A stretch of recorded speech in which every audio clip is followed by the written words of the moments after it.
the ultimate amp modeler setup. Fractal FM9 Quad Cortex, Helix Stadium XL, all at my desk. The dream setup? It was no dream. It was a nightmare.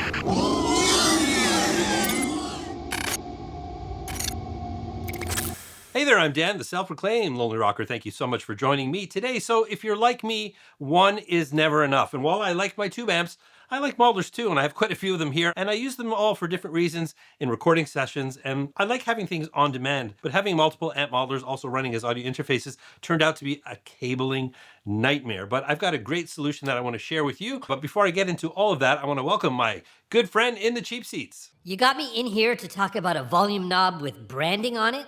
Yeah, I know, on the surface, that's what it is, but I've got a different use case scenario. Now, if you've ever run a recording session with multiple amp modelers, it's a bit of a pain in the you-know-what.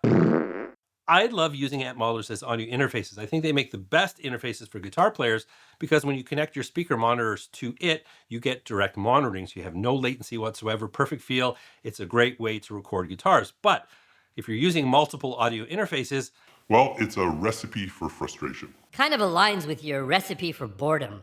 anyways, so here's the scenario. I've got those three aforementioned amp modelers. I use them all for different reasons. I'm not just swapping tones between the three, but as I mentioned, having your studio monitors connected to the amp modeler gives you that direct monitoring experience. Anytime I switch between them, I have to go in and switch cables to get the monitors connected to the amp modeler that I'm using. That's not a workflow, that's a punishment. The guitarist Doc cable danced too much, methinks. Anyways, my good friend at Adam Hall reached out to me. They carry a number of great products. One of the brands they carry is Palmer. And I told him about this issue I was having with these amp modelers, and I was looking for a solution to set it up a little bit more efficiently. I was thinking maybe a patch rack or something.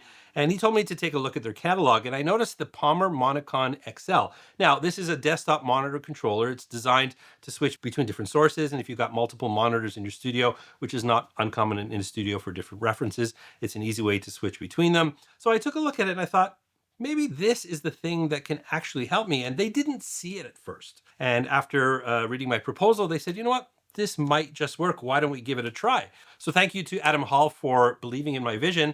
And I'm going to show you this great solution that's allowed me to bring together three amp modelers to create a really efficient workflow. Do you record with multiple devices? What are your pain points? What are your solutions? Let me know down in the comments.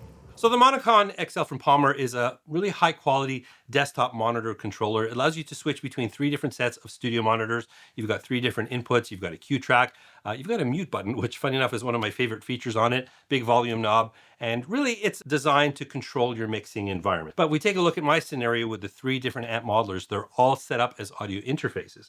So they're all connected to the computer via USB. So I can't switch them inside of the DAW or on the computer. But in terms of monitoring them in real time, I can connect them to the Monicon XL, which is giving me, again, that real-time feedback from each one of those devices. So whichever one I plug into, I can select from any of the three input sources, and I have them on demand without any more cabling. These are all connected to my speaker monitor system. I actually have the IK Multimedia iLoud sub sitting on the floor under my desk, and then that distributes to the two speaker monitors at the desk. And that output is now taking a feed from any of the input sources. So without any cabling at all, I can access all of the tones and features available from all three of the modelers. Riveting. It's a fancy input switcher. Well, no, it's a lot more than that, and this is where it gets interesting. So I'm going to play a track right now. Now, all three amp modelers played a role in this. So we're going to take a listen to it, and then I'm going to explain how the Monicon XL made this so much easier for me.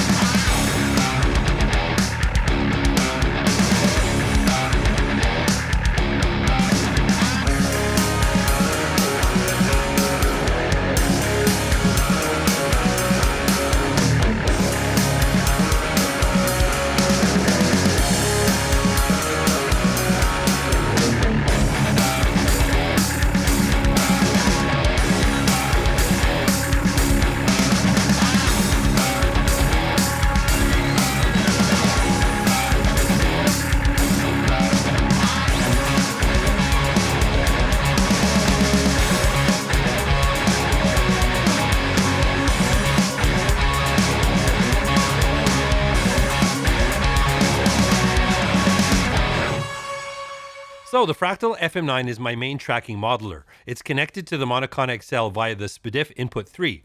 It's great that the Monicon actually has a digital input option. With the FM9, I capture a placeholder amp tone and a clean DI at the same time. I ended up keeping the FM9 tone for the second riff.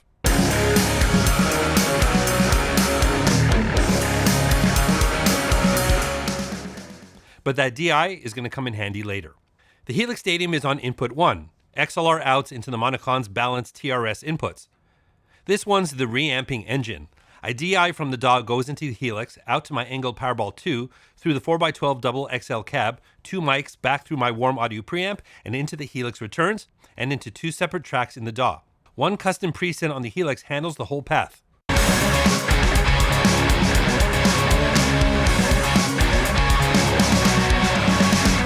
Oh, and I'm recording this voiceover through the Helix.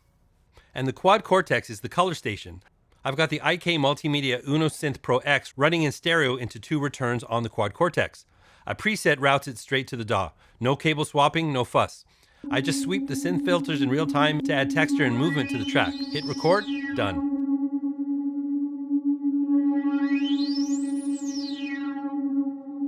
Three completely different workflows, and in every case, I'm just selecting the sources in the DAW, no cable dance. The Monicon XL handles all of the monitor routing.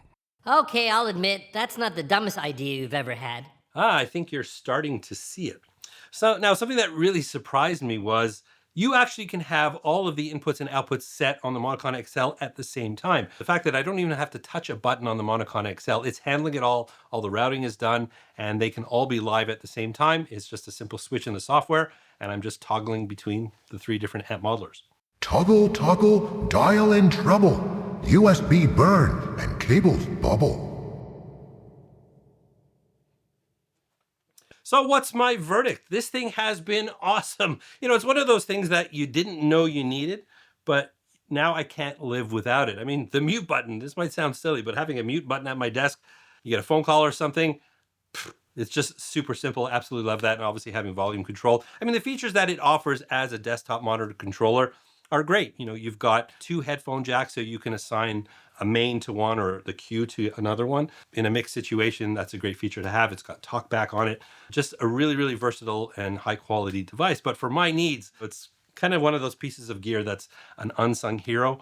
But if you're in a situation like me where you've got multiple devices, this has been an absolute godsend. You know, as soon as I saw that thing, I knew it would get the job done. You know what?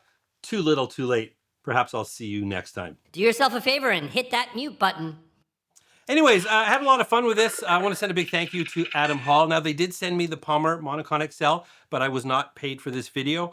This truly has been a very positive experience for me. If you've got a similar situation to me, definitely something worth checking out. I'm going to put a link in the description if you want to check it out. If you have any thoughts, any questions at all, well, that's what the comment section is for. But if you did enjoy this video, please don't forget to like, subscribe, and ring that bell. And while you're down there, well, I've talked about amp modelers. I do cover a lot of them on this channel. I've got one here on the screen if you want to check it out. But remember, you don't need a band to rock and roll, and I'll catch you in the next one.